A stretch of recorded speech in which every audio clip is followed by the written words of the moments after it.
It's the calm before the storm. Yes, it is.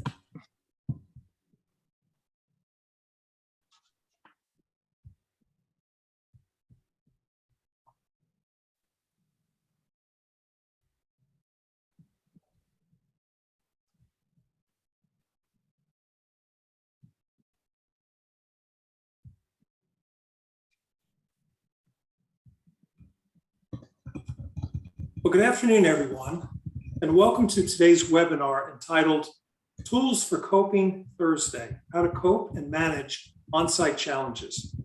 It is being presented by the National Apartment Association's Mental Health Subcommittee. My name is James Campbell, and I'm the Senior Manager of Industry Relations with NAA. I want to welcome all of our members in attendance. Thank you for joining us for this important topic. Before we get started, I want to go over a few housekeeping points. First, this presentation is being recorded and will be posted to our website and YouTube channel next week. You may then share this presentation with those colleagues and friends who are unable to attend at present.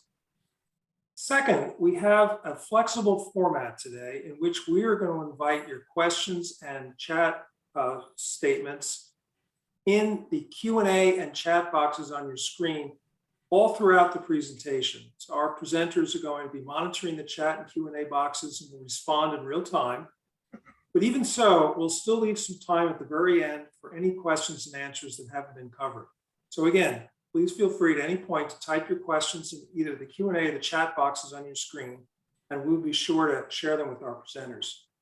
Now, I am pleased to turn the presentation over to our presenters, Pete Regules, John Sons, and Jen Picotti. Folks.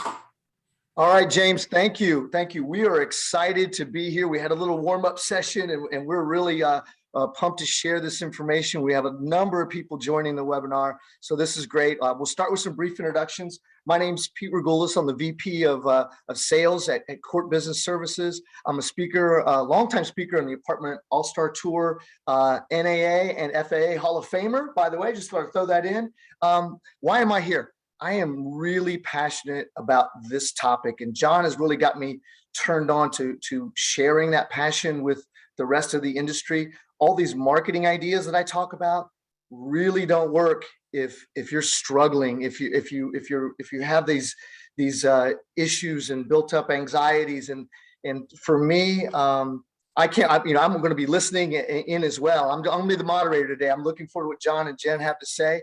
I'm wearing this Superman jacket because I think most of us feel like we need to be Superman or Superwoman at work, right? And then we Superman, Superwoman at home, and it never ends. It's just constant pressure all the time. And I think part of what we'll learn today is if we recognize that pressure, take a step back and use some of these tools, we'll be better served.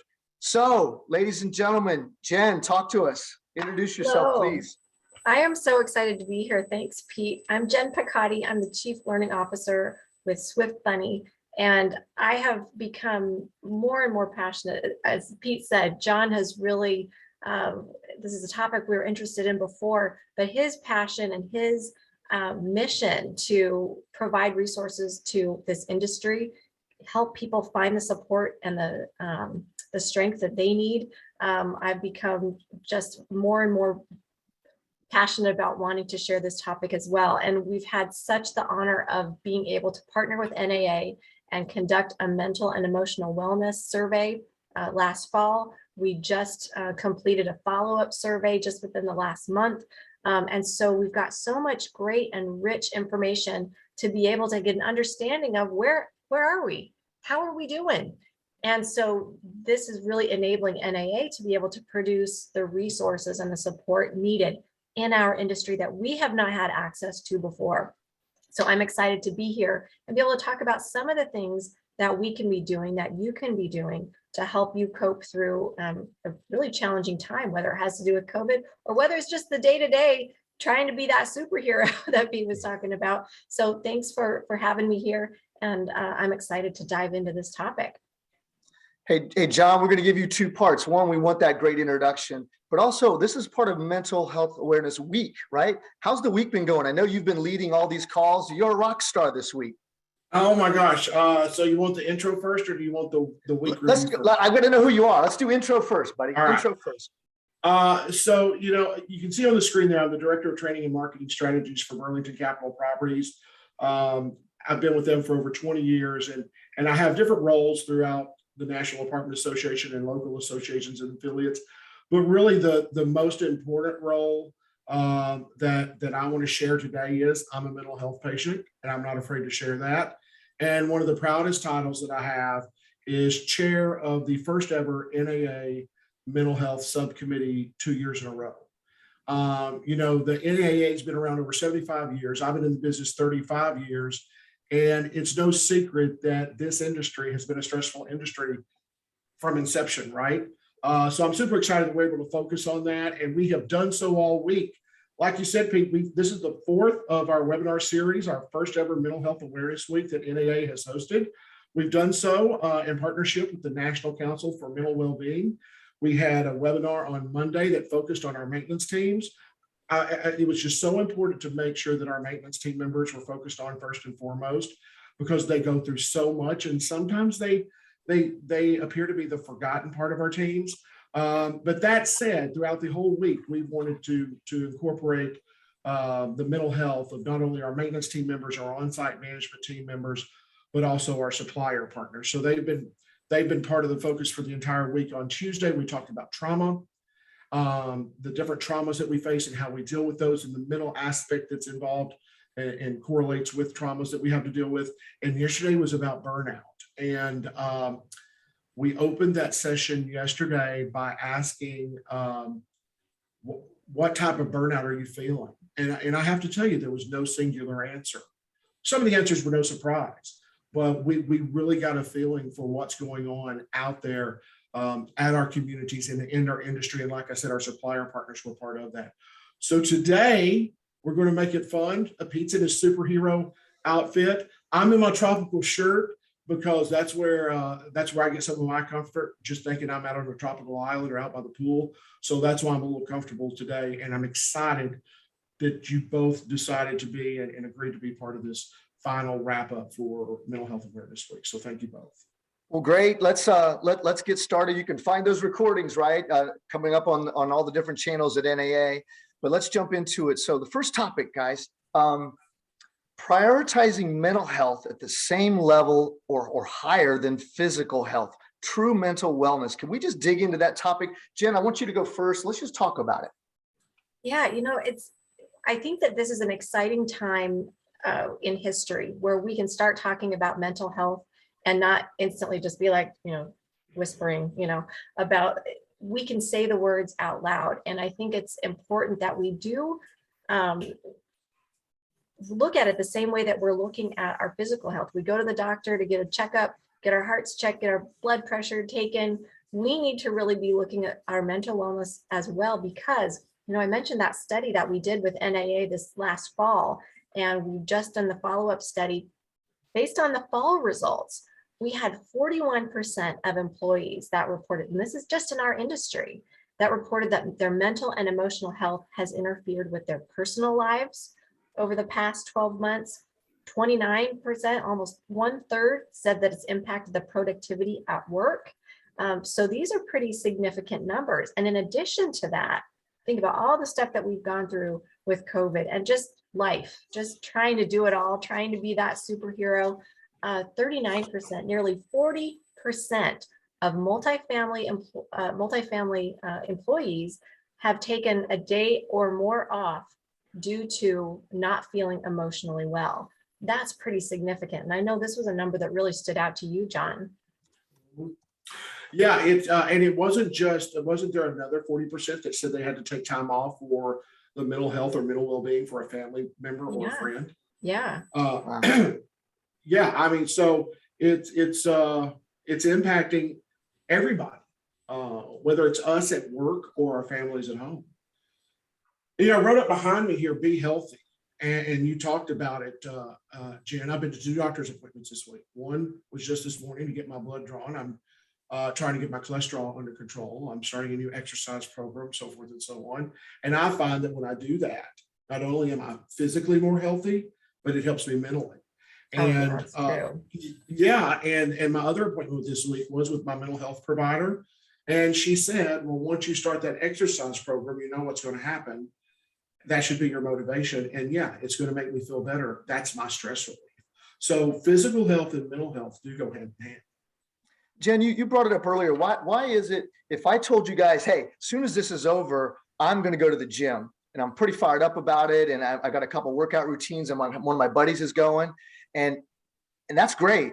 But if I said, you know, I'm going to go to see a mental health professional because I need to talk to somebody, or I'm talking to a buddy about some issues, even as I'm telling it right here live on the camera, I slowed my pace. I'm like, it's a little hard to say. Why is that? I think, you know, we don't know how to talk about it. You know, we haven't been trained. We haven't become accustomed to having these conversations. And I think, especially in our culture and our society, we really emphasize being strong. And whether that's physically strong, keeping a stiff upper lip, you know, not letting them see you sweat, not letting them see you cry. That is kind of the mentality that we've taken through this approach. And so I think many of us feel like if I admit that I am emotionally unwell, if I admit that I'm feeling a little off today, I'm feeling really emotional, I'm feeling anxious, that comes across as being weak. And if I'm admitting that I'm weak, maybe I can't do my job well. Maybe I can't be a good parent. Maybe I can't be a good spouse. We don't want to admit that. So I think a lot of it just has to do with creating a comfort level and having a conversation. And the more comfortable we are with just saying the words, I think we're going to reach that point where it's like, hey, I'm going to go see my counselor today. And everyone will be like, yeah, okay, well, Cool. I hope it goes well. You know, that's great. That's what we need to create, that normalcy around it. And you know, Jen, you were talking about making it a comfortable conversation. Pete and I spoke, what was this? I guess it was at Advocate when we started talking about today's presentation. And, you know, let's say that I recognize Pete was having a bad day. And this is part of making the conversation comfortable and incorporating some physical health. Let's say I thought Pete was having a bad day and I could turn to him and say, hey, you want to go play some basketball? I know Pete would look at me and look at how out of shape I am. You play basketball? No, but wouldn't it be fun just to go out there and shoot some hoops? And we're getting that physical activity in, but guess what? I'm also being that friend to Pete and trying to get him to shift his focus and maybe incorporate some exercise and help deal with that stress. So there's a number of things we can do to make the conversation comfortable. You know what I wanted to do was, and I wanted to comment on the chat, says, you know, the suck it up mentality. And Yeah. I say it too, to like, suck it up, buttercup, right? I mean, suck it up, buttercup, let's go, you know? But in the chat, if you guys could put in, we want to come up with some ideas of how, I mean, I think everybody knows, hey, I could go to the gym after work, but what are some things we could do even while we're at work? Because sometimes it's just stand up and go for the walk, right? Or sometimes there's other things. So any, and panelists, you guys jump in, any ideas that people could do to exercise and to get this mental wellness, this exercise of the mind? Well, I'll jump in and give you two just real quick. One is, and I know this sounds, some people may say, oh, this doesn't really work. I challenge you to try it. Just practice your breathing. Breathe in slowly for 8 to 10 seconds and then slowly exhale 8 to 10 seconds. And if you do that for about 2 minutes, you'll find, if you're like me, you'll find every time you exhale, you're not only exhaling that air, getting that air out of your lungs, you're exhaling a little bit of stress that goes along with it. And then at NAA, actually, I learned this a few years ago. A guy there just said, stretch out at your desk, just stretch your legs and arms out, just tense up as tight as you can, and then just relax and do that for a couple of minutes. It's almost like you've done a little workout. So Jen, I don't know if you've got some other things to add to that.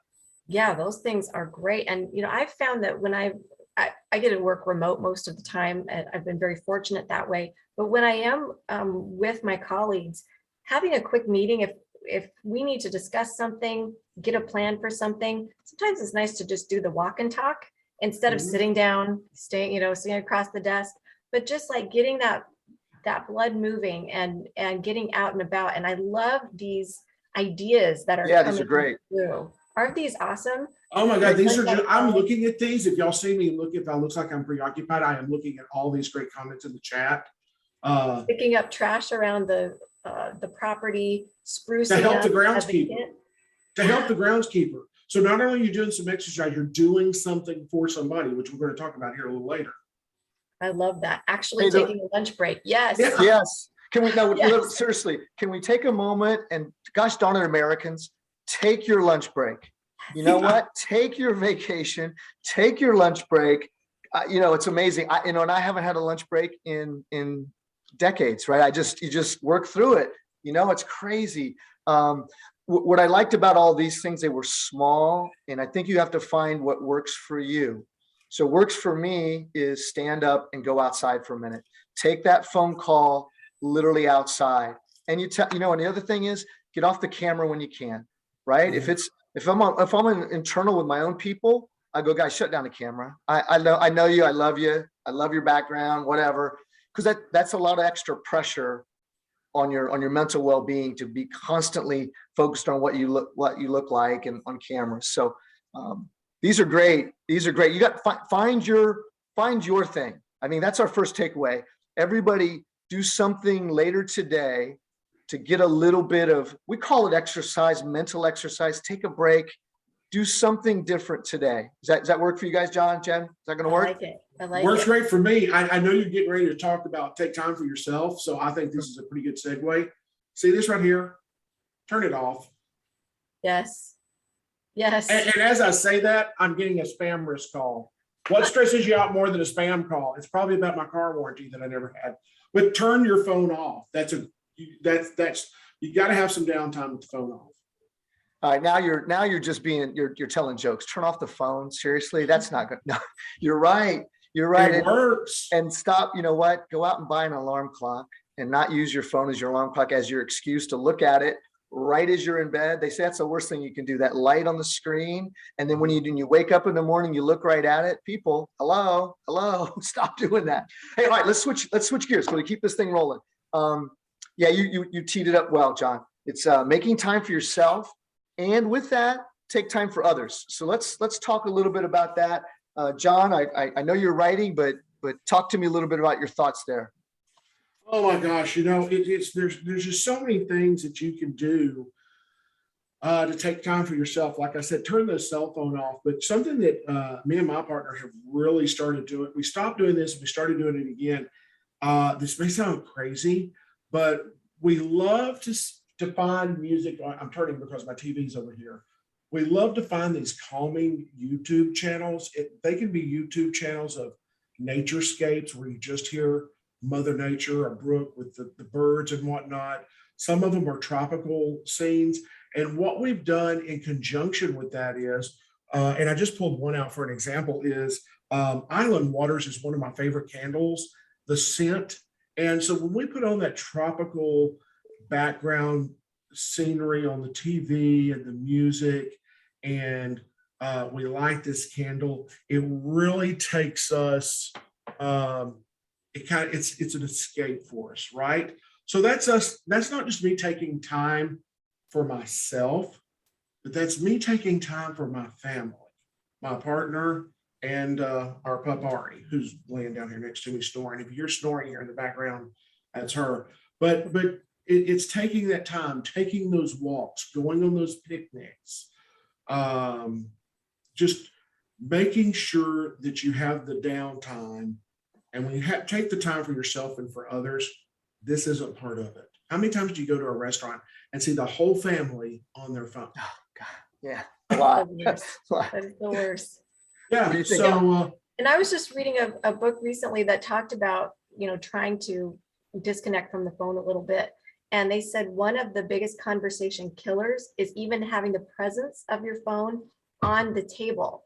That in and of itself can inhibit natural conversation, whether you're at a business meeting, whether you're with family, whether you've got a prospect sitting across the desk from you. Hide the phone, because when the phone is out of sight, people tend to talk in more complete sentences, more complete thoughts. They tend to expand on a topic. But if the phone is present, you start minimizing the amount of information you're getting out because you're anticipating that phone's going to vibrate, that it's going to ding, and that person's going to reach their phone and they're not going to be paying attention to you anymore. So just the simple act of hiding the phone when you're with other people can actually allow you to have more full, complete conversations, more full, complete information intake. And that for me was like such an aha moment of that reduces that level of stress because we're actually connecting with whoever is right in front of me. You know, Jen, that's the old days, old school would be you're looking at your watch.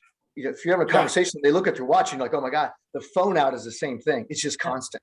It's just constant. So this topic, and we'll split it into two, it's making time for yourself. The one thing I wanted to add to this was, I think sometimes you might need to tell somebody else, your significant other, maybe a coworker, I'm going to take a little time for myself to get out of the normal routine.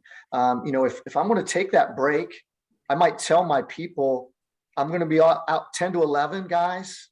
I'm off the grid. I don't, you know, tell them why, tell them not why. It doesn't matter to me. But I think if you share a little bit that you need a break, that you're taking a break, maybe you don't need it, but you're taking it. And hey, you should take one too, Jen, right? So I think talking about it is very helpful. And don't feel guilty. You will be a more productive human being if you do that. Yeah. And you know, someone wrote in there, I'm sorry, Jane, go ahead. Oh, I was just going to say, you know, we move so quickly. It's, you know, I know there's days where I'm back to back meetings, and I know on site you're back to back, you know, you have a meeting and then you have a person and then you've got a report, you're just going, you're jumping from thing to thing. And I saw that Kara Rice is here in the audience, and we just had a book club recently where we read a book called A Minute to Think.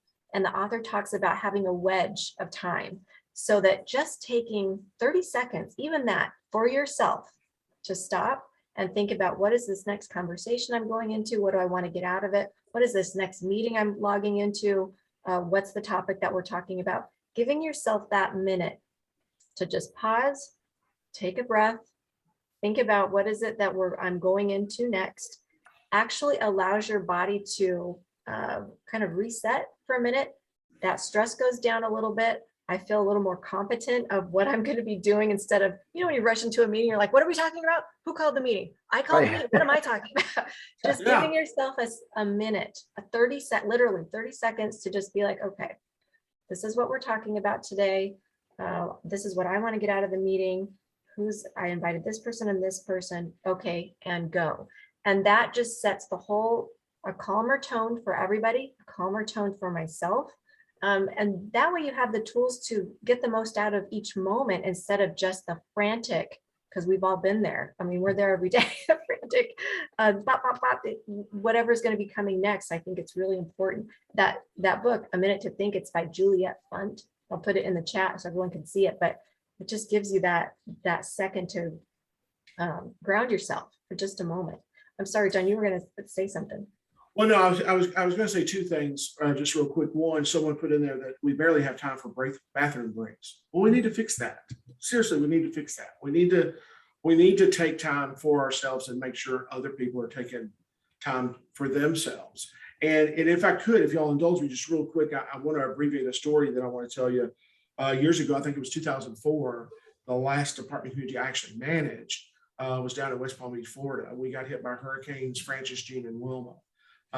And it just really tore our communities up. Well, a few months prior to that, I had a pretty young maintenance supervisor at the time. His name was Jason, and he was easy to get frustrated only because he cared about his job. And he was really stressed out one day. And I said, hey, come with me. And he said, where are we going?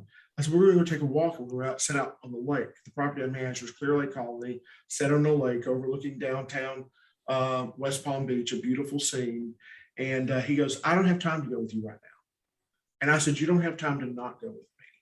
So we went out there and we sat in the grass and just looked at the lake. It was a beautiful day. We watched the train coming in and out. We just started talking. I asked him how his family was. He had a new baby at the time. We spent maybe 20 minutes out there.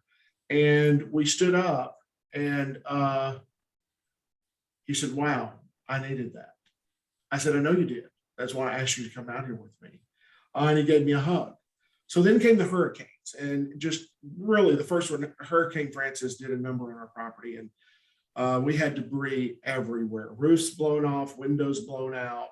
There was just debris everywhere. And that same spot where Jason and I had sat was just littered with debris. So I was really at my wit's end dealing with the residents and what have you. And Jason came to me and he goes, "Hey, come with me." And I said, "What do you want?" He goes, "I need you to come with me right now." I said, "I don't have time to go with you right now." This is one of those stories I get choked up telling. He goes, "You don't have time not to come with me right now." So we went out to the lakeside, the same spot where he and I sat, and we cleared some debris. And he just sat there and asked me how I was doing. And we talked for about 15 minutes. And I said, "Man, I needed that." And got up and gave him a hug, and we went on about our business. So the reason I tell that story is that was us seeing each other, knowing that we both needed some time out, and we made that time for each other and really for ourselves. So I thought that was a worthwhile story to tell while we're talking about taking time for yourself and for others. You know what, I wanted, Important. Yeah. I wanted to talk about taking time for others. I think we've hammered home taking time for ourselves, whether it's exercise or other things. And but what about taking time for others? Does that bring you joy? Does that bring you mental health? Does that bring you positivity? I was hoping we could put that in the chat. What are some things that we could do? And you guys can speak to it, but while the folks chat in there, what are some small things? Okay, write them a check for $12,000. That would be nice, but something small. I'll start the first one, like a handwritten note when somebody does a good job. That's great. But if we could put that in the chat, and then Jen and John, what do you think about just that segment, taking time for others? I think we do a good job in our industry of looking out for each other. And I think that we can enhance the culture of noticing, how can I help someone else? How can I, I'll take that tour. I'll do that report for you. I'll bring in coffee the way you like it, because I see you and I know how you like your coffee, and that makes people feel good. When we help other people, it can help us feel good. And there's that balance, right? Because if we're always doing for others and we're not doing for ourselves, we get out of whack. It's like, the airline, they always say you put your own oxygen mask on first, and then you help other people. We got to take the time for ourselves first, but doing those things for others, sometimes it really does make a difference. I was telling these guys a couple of weeks ago, my daughter just wanted to make cookies one night, and I just did not have time to make cookies. I have so many other things going on, and I just saw the look in her. I'm like, okay, let's make cookies. And so we made them. And during that time, she was very chattery, and she's not my talkative kid. She's my more quiet kid. And she was chattering away. And I realized, like, oh, by doing this, I'm feeling great because I'm getting all this new information from my little 10-year-old. And also I can see how it's lighting her up. So by taking care of her, I was taking care of me too in that moment. So we can do that with our coworkers as well. As I got to take care of you. I can't tell you how wonderful it is to get a card in the mail from one of my coworkers who just said, "Thanks for going and speaking at that event on behalf of our team. That was great. We really appreciate that." It's like, wow, thanks. That makes me feel great when we see each other and we help each other feel seen. That's one way that we really can take care of our mental health. Yeah. John, anything else to add to that? Well, a couple of things come to mind. One, I see in here someone wrote, take a tour when your leasing consultant is overwhelmed with paperwork. You know what? You're doing two things to help somebody else when you're doing that. One, you're helping that leasing agent that's really overwhelmed.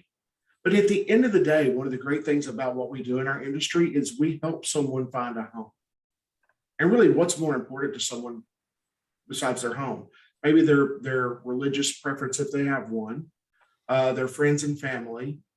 But the top three has to be the home. So when you're giving someone a tour of an apartment, you're helping someone find a home. So you're doing something great for that person, and you're taking a little bit of stress off that leasing agent. So I love, I think that was Sierra that typed that into the chat.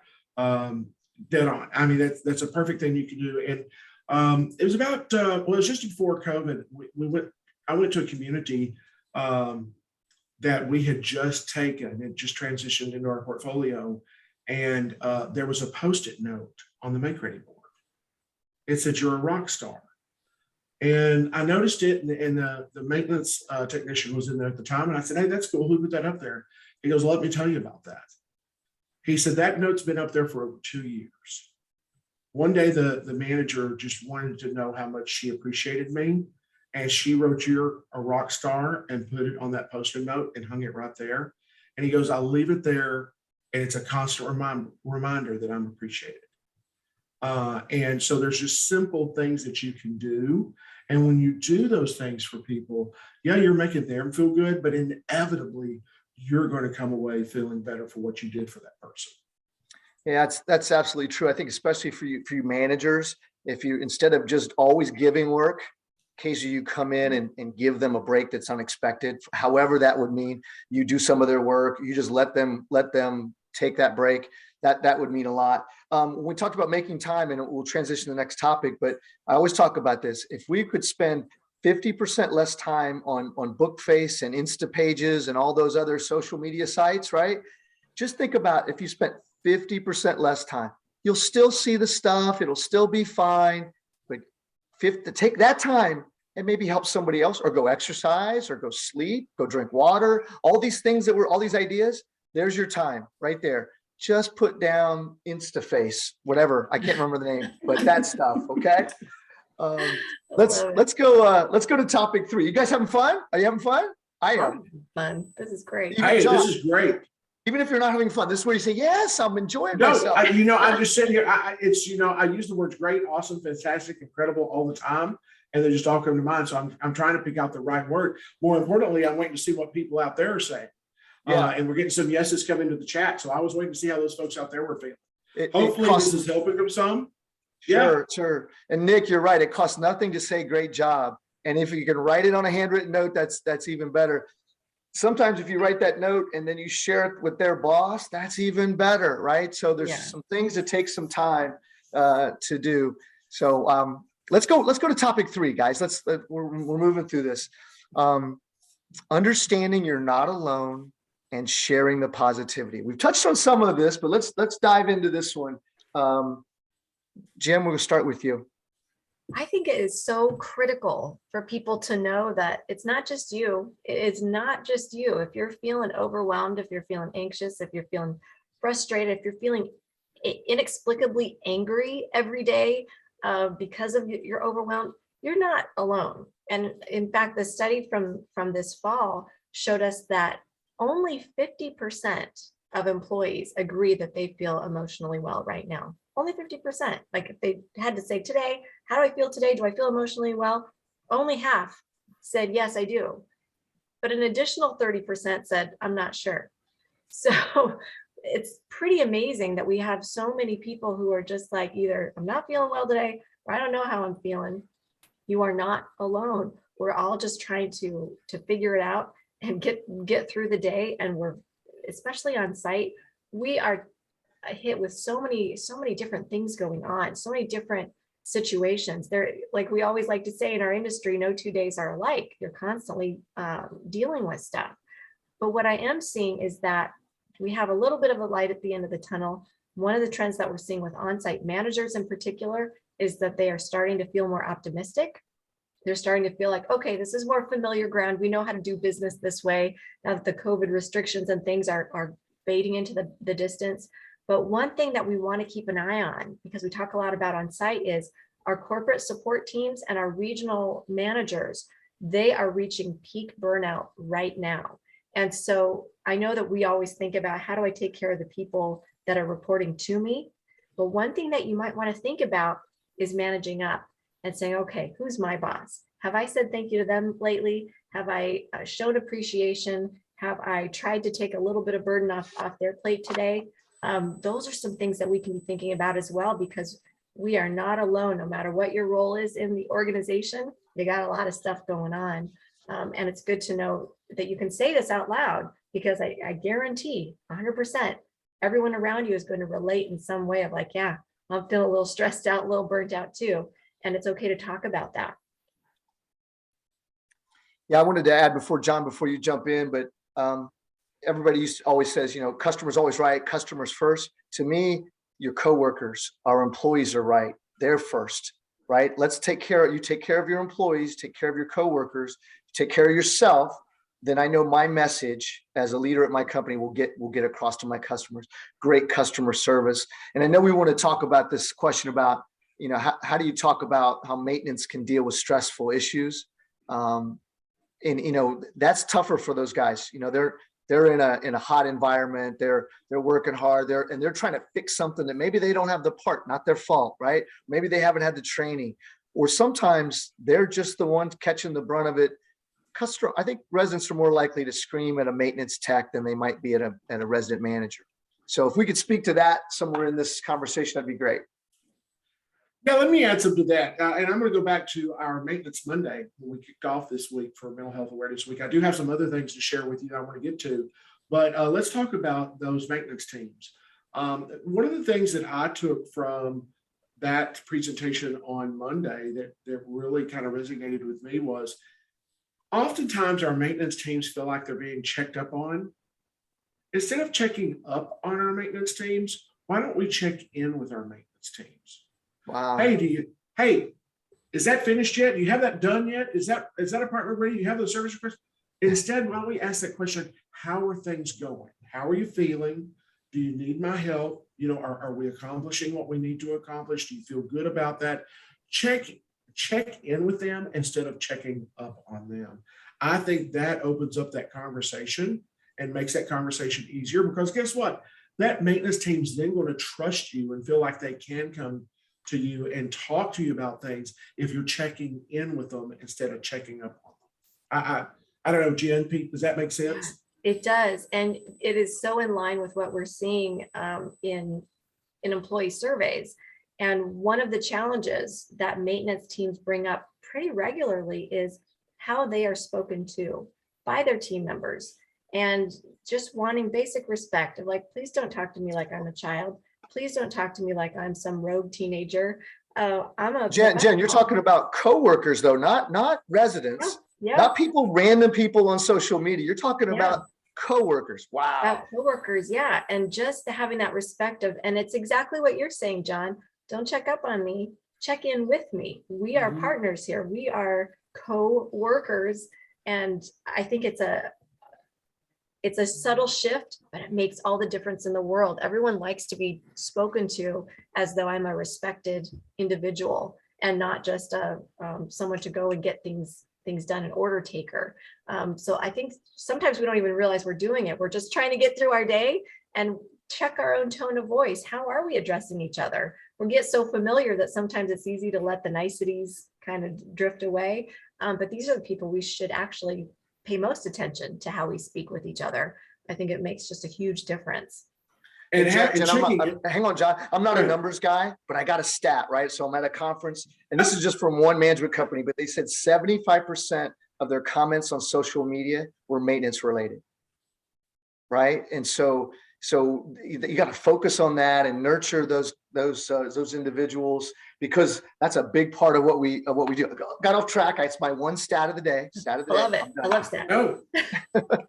No, that's good. When we check in with folks, whether it's our maintenance team members, or let's not forget our supplier partners. It's all about the relationship that we have with them. Our supplier partners are also part of our association, and they have their stress that they have to work through. But when we check in with people and develop those relationships, it makes everybody feel better about what their job or what their goal is to get accomplished. It's proactive and not reactive. And I think somebody put that in the chat. It's almost like preventative maintenance. All of our maintenance team members know what preventative maintenance is all about. So when we have those check-ins versus those check-up-ons, I think it goes a long way. It makes the entire conversation comfortable. And that's one thing that we want to do. So do you want to hear some of my other things about sharing positivity?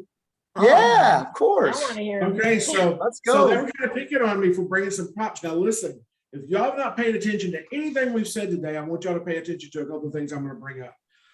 One is a Thoughtful Thursday that we've done within our company. We started that when COVID started.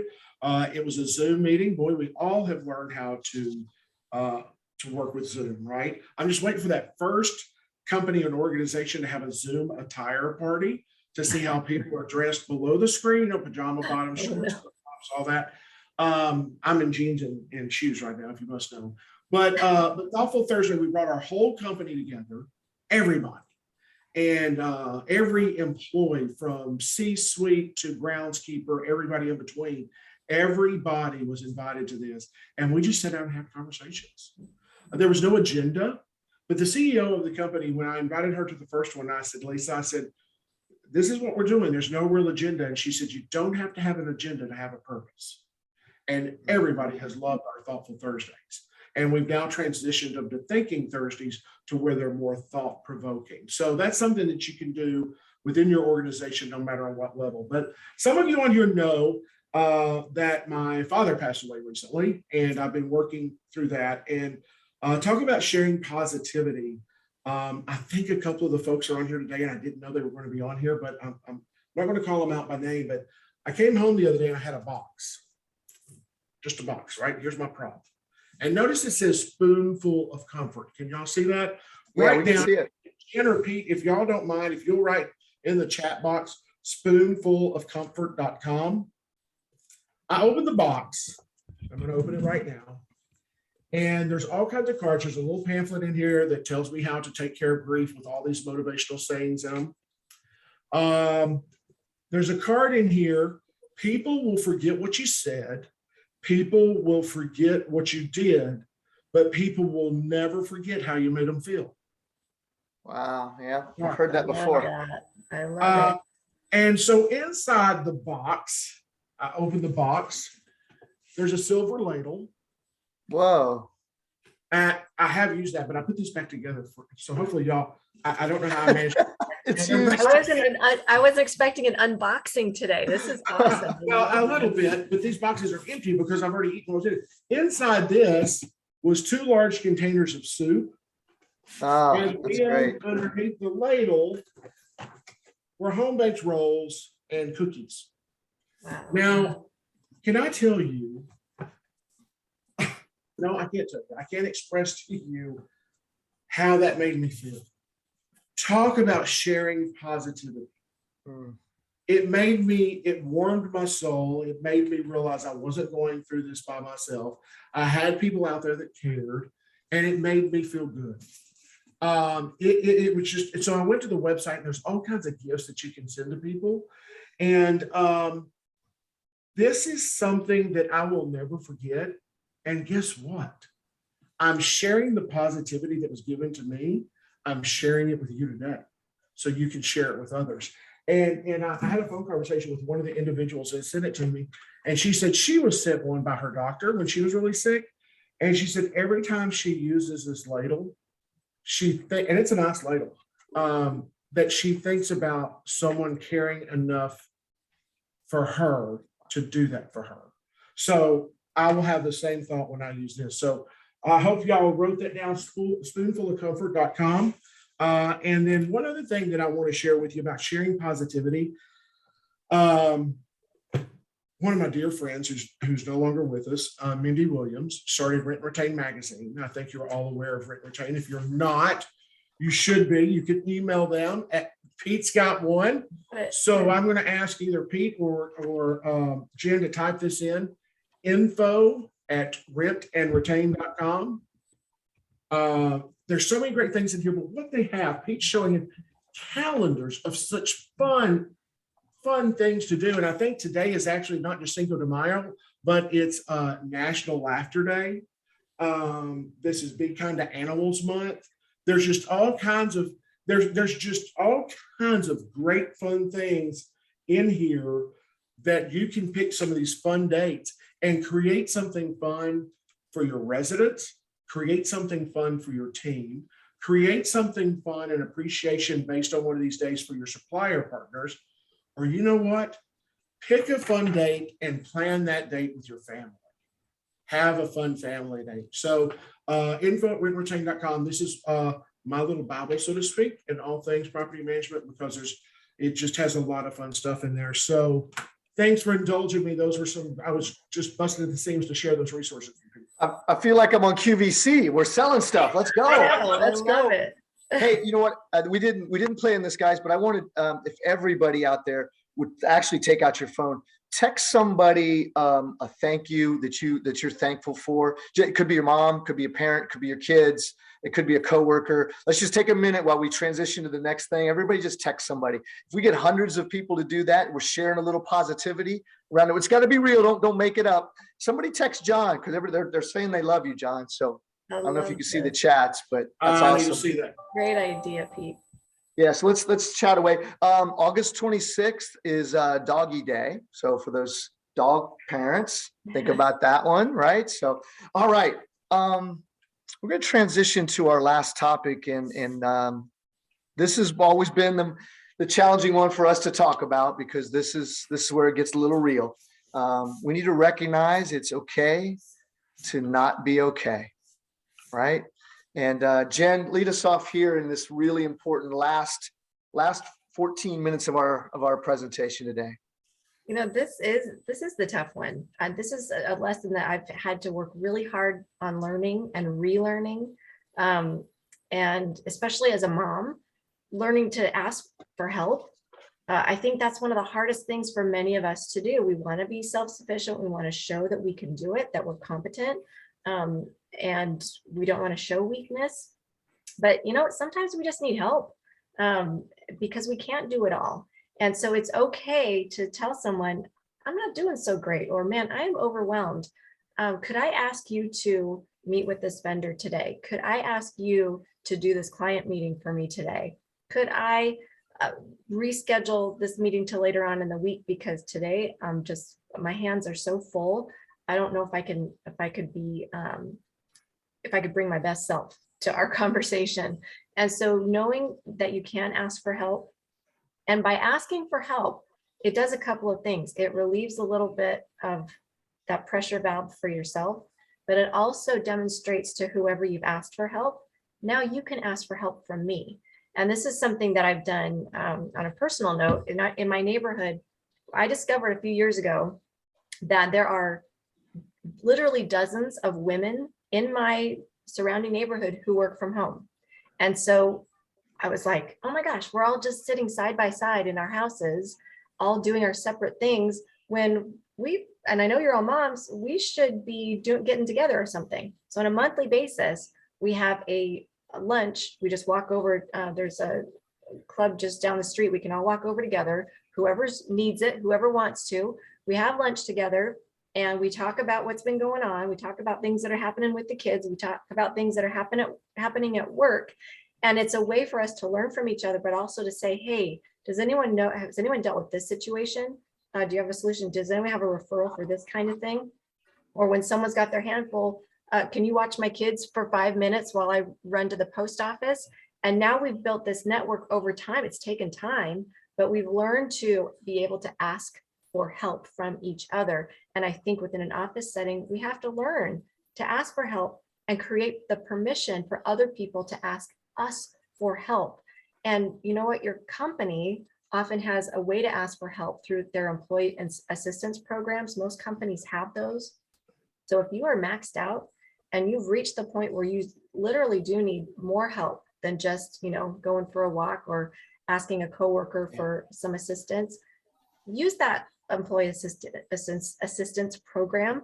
If you look on YouTube, because I think a lot of people are nervous about what happens when if I actually call, what is going to happen. Go on YouTube and search for, it's called Meet an Employee Assistance Program Specialist. I'll type it in the chat in just a minute. Watch the YouTube. It talks you through exactly what's going to happen when you make that call. It's totally confidential. You don't have to spill your guts at that moment. If you're in crisis, they will get you help that minute.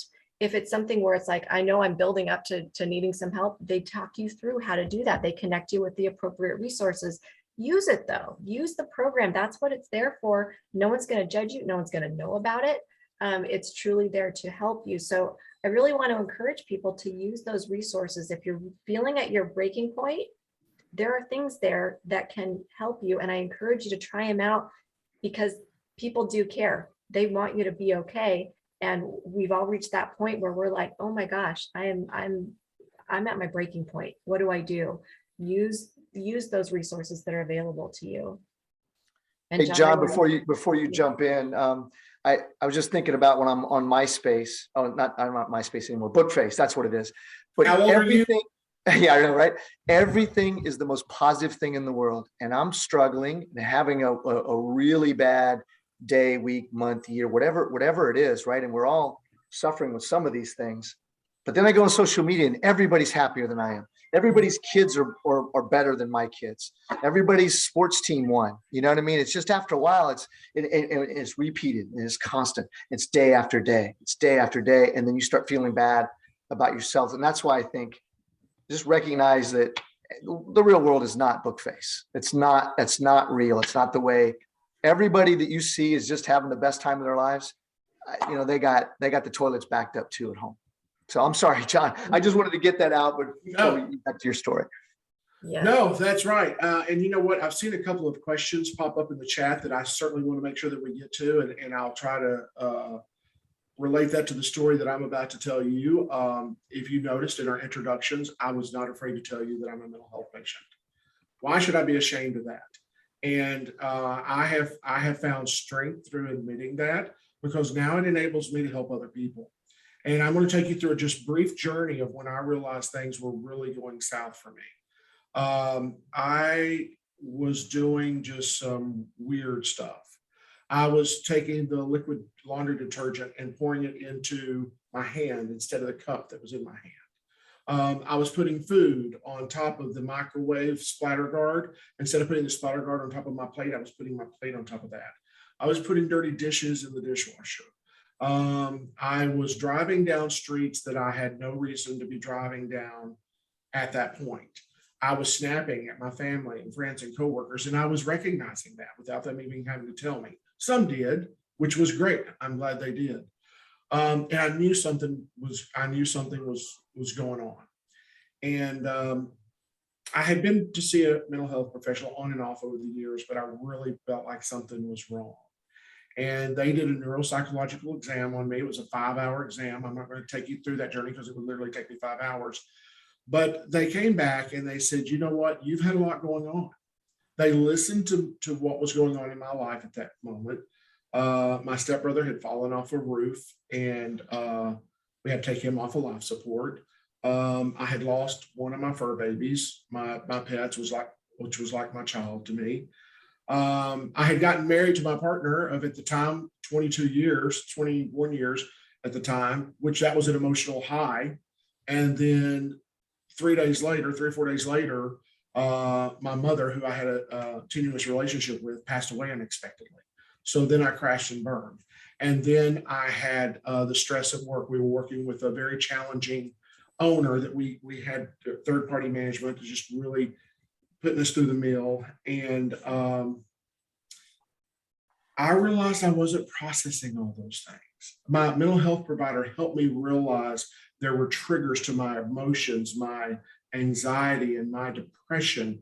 I wasn't grieving my mother's death. At the same time, I wasn't enjoying one of the happiest times of my life, and I wasn't able to mourn my stepbrother's death. I had a lot going on. So I reached out for help. And that's what has moved me to what I'm doing today. Any small part I have in Mental Health Awareness Week or NAA or our industry, or making this conversation more comfortable, I realized how quickly it could be a comfortable conversation. I'm not ashamed of myself. I'm not disappointed in myself. I'm proud of myself. One of the most proud things I've ever done is be able to bring mental health to the forefront for NAA.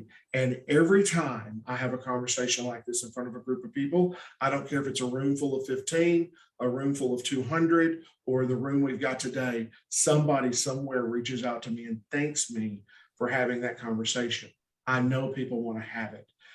Now, I've got my mental health provider, and I encourage you, if you feel like you need to have one, go find yourself one. Don't be afraid of having to go to one or two. You've got to be comfortable talking to that mental health provider. I had to switch it up a time or two before I became comfortable, but there's a website out there that you can go to, which is 7 Cups. It's actually the number 7. Jim, would you mind typing that in there? I'm actually standing up. Y'all can see that, so I'm away from my computer a little bit. 7cups.com. It's the world's largest emotional support system, and they have free listeners. They have people there that are there to listen to what you're going through and to help you, and can relate to what you're going through.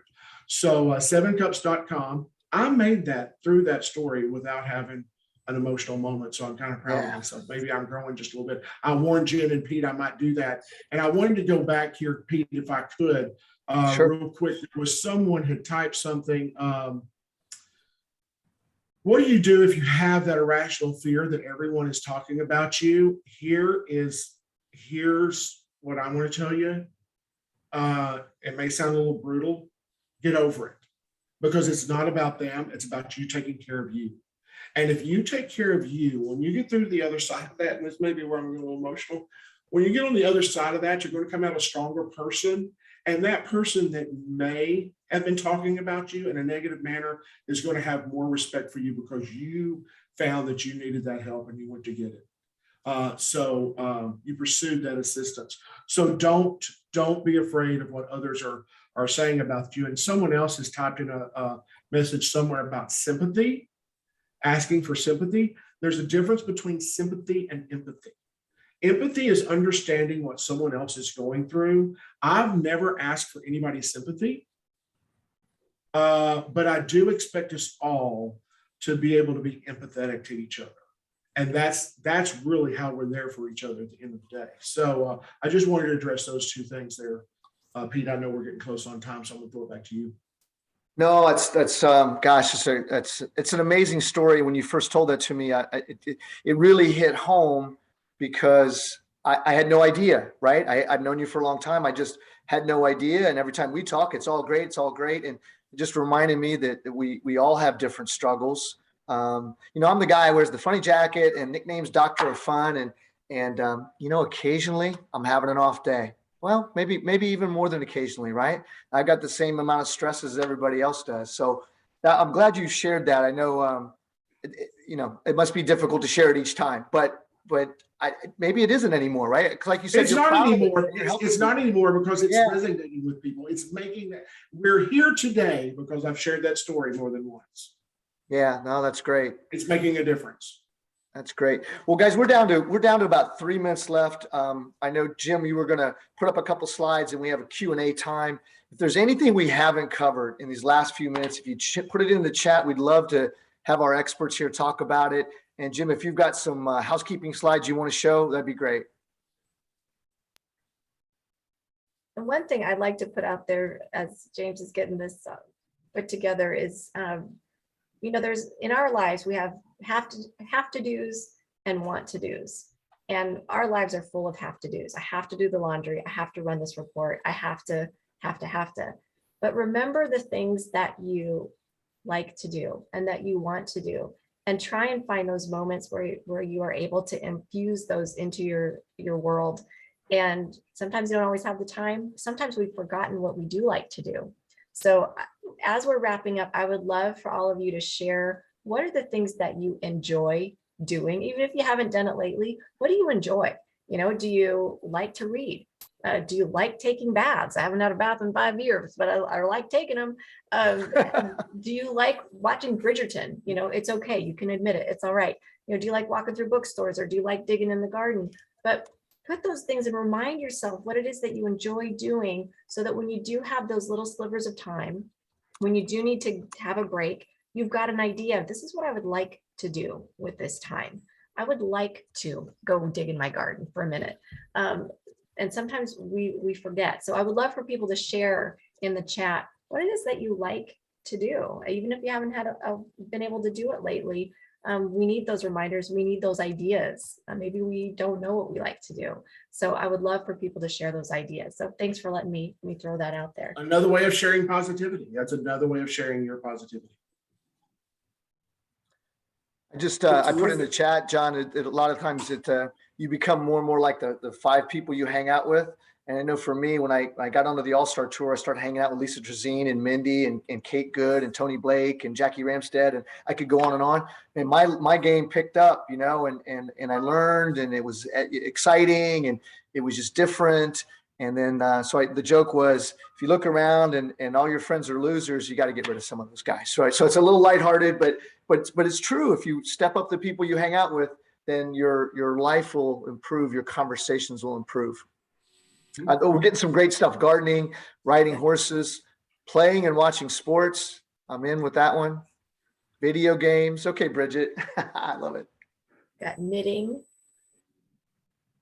No, this is Making great. shirts and cups. I like that.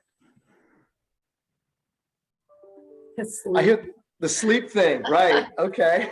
Way to go, I Nick. love that. Here, the sleep thing is nice. I love that. These are All great right, guys, ideas, we are right at our 3 o'clock window on East Coast time. James, you want to wrap us up? You bet, Pete. Well, Pete, John, Jen, fantastic. Couldn't be more relatable. I'm sure our audience is relating heavily as well. So thank you all three for a great presentation, great discussion. So as far as our audience goes, to let you all know that NAA maintains an online portal for its many offerings and operation solutions for the rental housing industry, including a recently created section on mental health. Now, our website just got a redesign over the weekend, so it won't look exactly like this, but you can navigate down to the mental health section. Or, John, you found you can simply put it in the search window and pull up. Just search mental health. Just search mental health, and all of our resources and plans and things to do and all that. There, it's easy to find. Yeah, well, there's the URL just in case. So great news there. Now, in terms of additional things, Jen mentioned at the very top of this presentation what has really been a groundbreaking NAA mental and emotional health survey. The folks at Swift Bunny have been really instrumental in helping us. We did the first version last fall, and Jen and John and the whole team presented not only a really powerful webinar, but we're going to have an equally powerful compartmentalized session proposal in June. And Jen and her team are racing to get the recently redone survey results put together so that we can have a truly updated presentation in June. So if you're coming to compartmentalize, make sure that you sit in on that and get the latest. So you're not only going to get all the great information and advice and tips that you got from this discussion, but you'll get the hard data that will lend credence and support to everything that's being said here. So again, go to the website, hunt around. There's a lot of resources there, a lot of things that can help you. And again, we're going to be recording this particular webinar. I probably could listen to it 2 more times and not get everything that was said. But go to our YouTube channel. We'll have this posted in the next week or so. And you can reread this and all the other things for what was really been a terrific week. So again, I want to thank our 3 presenters today, Pete, John, and Jen. Fantastic. I want to thank the audience for great participation. We value your membership. We appreciate your attendance, and we wish you to have a great and hopefully less stressful afternoon. Thank you, everybody. Have a See you great soon. day. Thanks for making it a great week. Thanks for being here. Bye, y'all. Everyone.